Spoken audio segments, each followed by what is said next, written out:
sérios na educação, como, por exemplo, a falta de berçário, de creches. Isso é uma reclamação que se tem muito. Isso tem que ser construído. Nós temos que atender essa demanda, principalmente as mães que trabalham fora e que dependem, que precisam dessas creches. E esse profissional também que trabalha na creche é um profissional diferenciado, né? Nós podemos deixar essas crianças, normalmente de idade pequena, de 1 ano, 2 anos, na mão de qualquer profissional que não esteja devidamente orientado e preparado para fazer essa educação, porque não trata apenas de deixar as crianças lá, mas já na mais tenra idade, já ter aí todo um trabalho didático para que ela realmente vá para a escola para aprender e não para ficar lá depositada, né?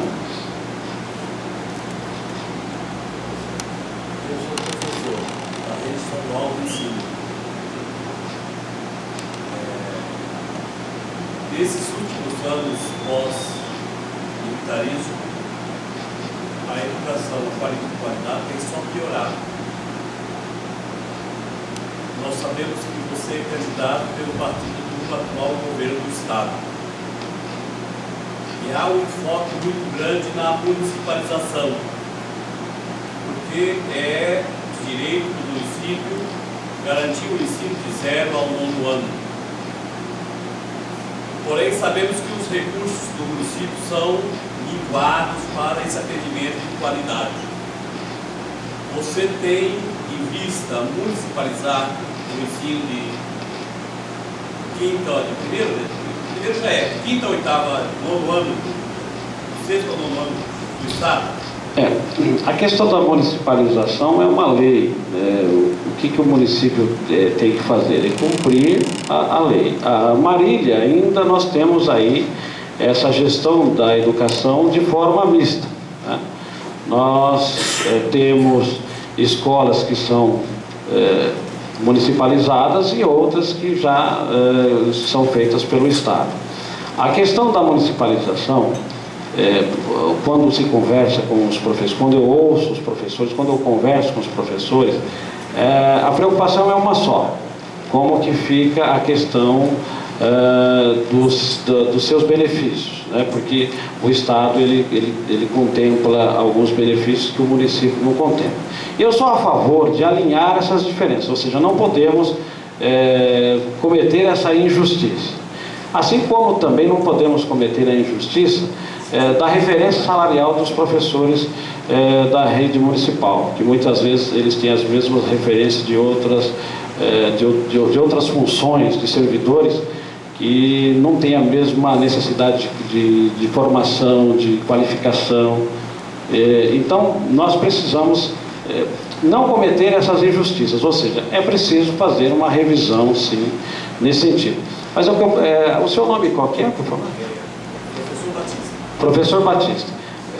Veja bem, o mais importante disso tudo, na hora de estarmos administrando a cidade, é a conversa, é o diálogo que nós temos que construir juntos.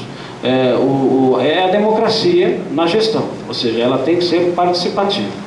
Então, jamais o Daniel vai chegar e vai falar assim: ó, vamos municipalizar ou vamos não municipalizar. Isso tudo tem que ser conversado. É conversado com o professor, é conversado com o nosso governador, ou seja, as partes interessadas têm que estar interagindo o tempo todo. Certo. Administração pública. Em vista das notícias sobre cargos em comissão e considerando o inchaço da máquina pública, o que o senhor propõe como medida para redução de gastos na administração e equalização das contas públicas, sabendo que há uma dívida declarada em torno de mais ou menos 60 milhões? Já se falaram, eu ouvi já em 100 milhões, já ouvi até em 200 milhões. Então, a dívida é uma questão séria da Prefeitura. Bom, em primeiro lugar, cargos de comissão. Cargos de comissão, além de ser um ônus grande para os cofres públicos, ele também é um grande desmotivador do profissional de carreira.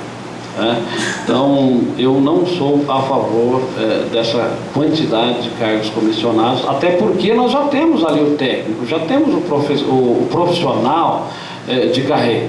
Nós precisamos saber trabalhar melhor esse recurso que nós já temos.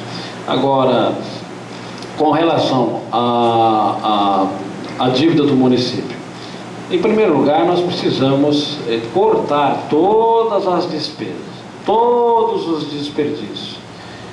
Isso aí tem que ser feito. Despesa é igual unha, é igual cabelo, tem que cortar todo dia, tem que lixar, né? Senão só cresce.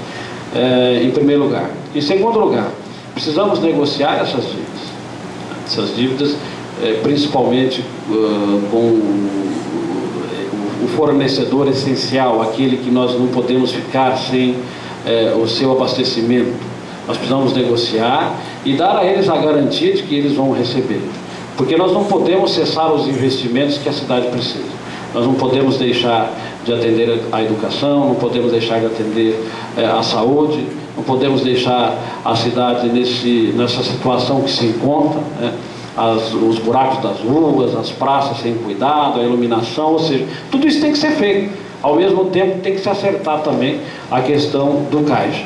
Mais uma vez eu digo, por isso que nós precisamos da credibilidade na nossa administração para podermos fazer parcerias com o governo federal, com o governo estadual. Inclusive ontem nós tivemos aqui a visita, né, do Bruno Covas, que é um dos braços direitos do governador Alckmin, que veio, além de trazer todo o seu apoio, nos dá a total garantia de que, uma vez estando nós na prefeitura, aliás, ele já pediu, falou: Daniel, se uma vez eleito você dia 7 de outubro, dia 8 já vou te receber lá em São Paulo, e já quero despachar com você.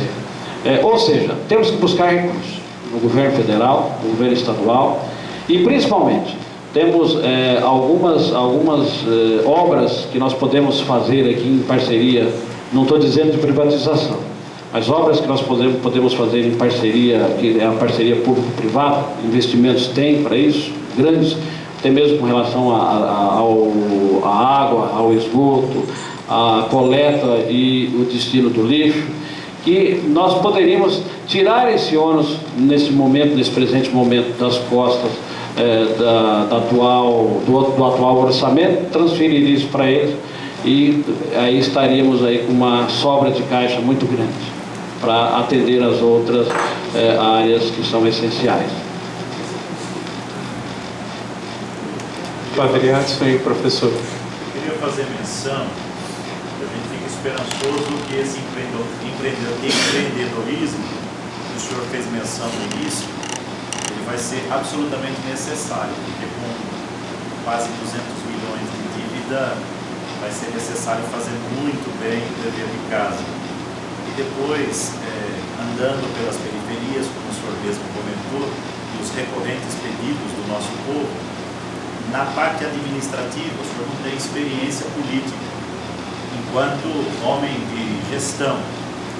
E nos chama muito a atenção, porque o meio, né, muito hoje se fala da corrupção e da capacidade que o meio político tem de inverter o caráter e a idoneidade de uma pessoa.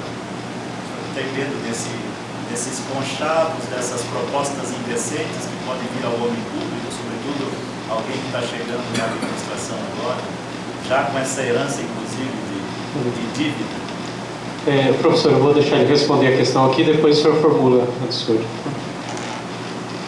Bom, Padre Edson, veja bem, a experiência que nós temos é uma experiência realmente empreendedora, uma experiência numa política de resultados, experiência em administração. Mas eu também me considero uma pessoa experimentada no aspecto político. Mas o meu conceito de política ele é diferente do conceito de política que nós temos, principalmente em Marília.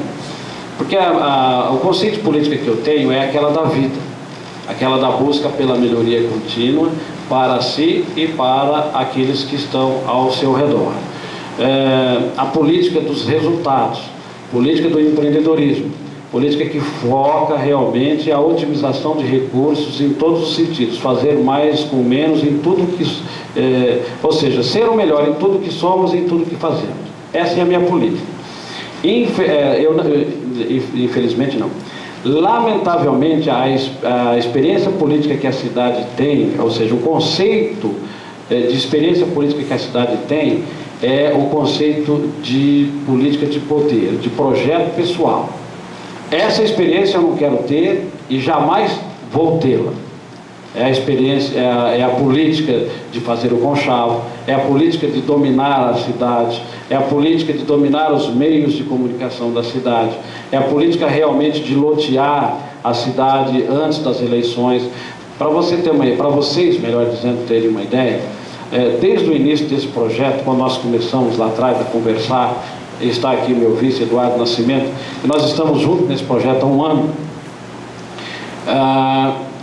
A todo momento recebíamos propostas de coligações na qual eu não aceitava, ou seja, não estava em conformidade com os meus valores. Então eu sempre disse não, desse jeito eu estou fora, desse jeito eu não aceito, desse jeito eu estou fora, porque eu acredito que quando o candidato ele já começa fazendo rolo, ou seja, quando ele começa enrolado, consequentemente ele vai terminar enrolado.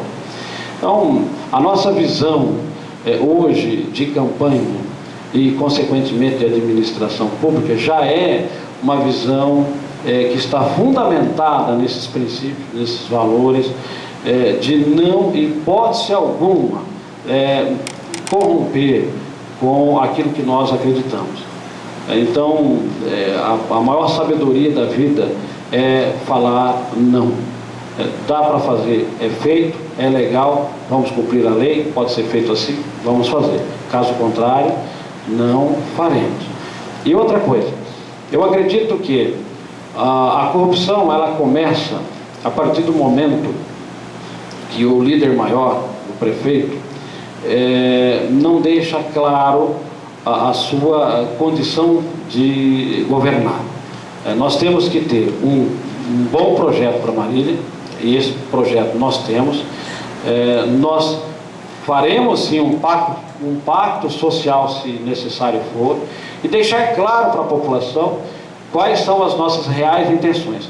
Consequentemente, a Câmara ela estará nos assistindo passo a passo, estará acompanhando a nossa conduta e as nossas decisões. E eu tenho certeza que nenhum vereador terá a coragem de negar o pedido de um projeto, desde que ele seja coerente, desde que ele seja social, desde que ele venha trazer benefícios e atender a necessidade da coletividade. Não acredito que haverá vereadores, ou seja, na Câmara, na futura Câmara, com essa coragem. Tá? O que houve muito no passado, o que a gente ouve muito aí, é que o próprio governante, ou seja, o próprio prefeito, era o primeiro a estimular esse tipo de prática. E aí que começa toda a crise política.